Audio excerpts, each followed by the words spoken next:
OKC just swept their first round matchup for the third year in a row and made it look way too easy. First series of the playoffs is in the books, and there's honestly not too much to say about the game itself.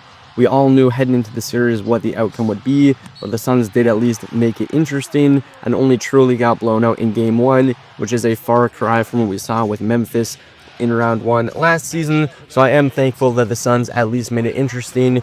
There was still some quality basketball being played, but at the end of the day, we all knew that OKC would be moving on in four. Everything honestly just looked very easy for OKC all series long. They haven't truly had to play any postseason basketball yet, and it does remain to be seen what shape LA is going to be in when they face off. So they might be able to just glide on through to the Western Conference Finals if the Lakers aren't able to field their complete roster. They didn't need J-Dub to dispatch the Suns and probably won't in round two either, unless Luka is able to return very early on in that series.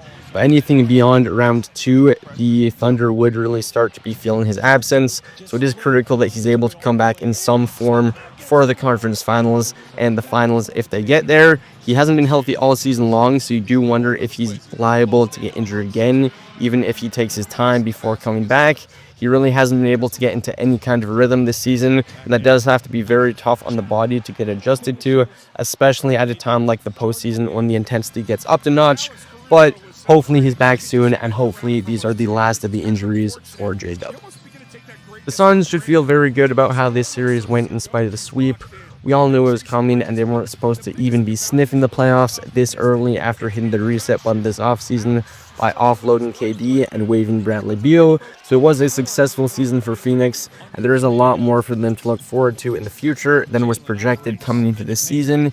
The big issues for them are, again, that they don't really have control over their draft capital. They barely have any first-round picks over these coming seasons, and they do still have a lot of money tied up because of waiving Bradley Beal. That is just dead money on their books.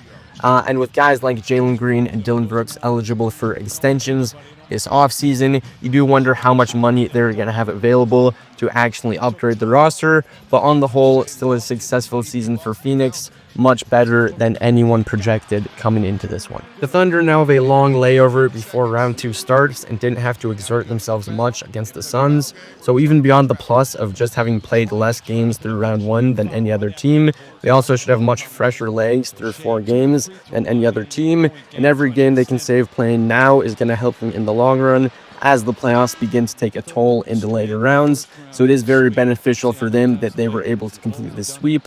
Only team in the league able to do that. And again, any wear and tear they can save now is just going to help them in the long run.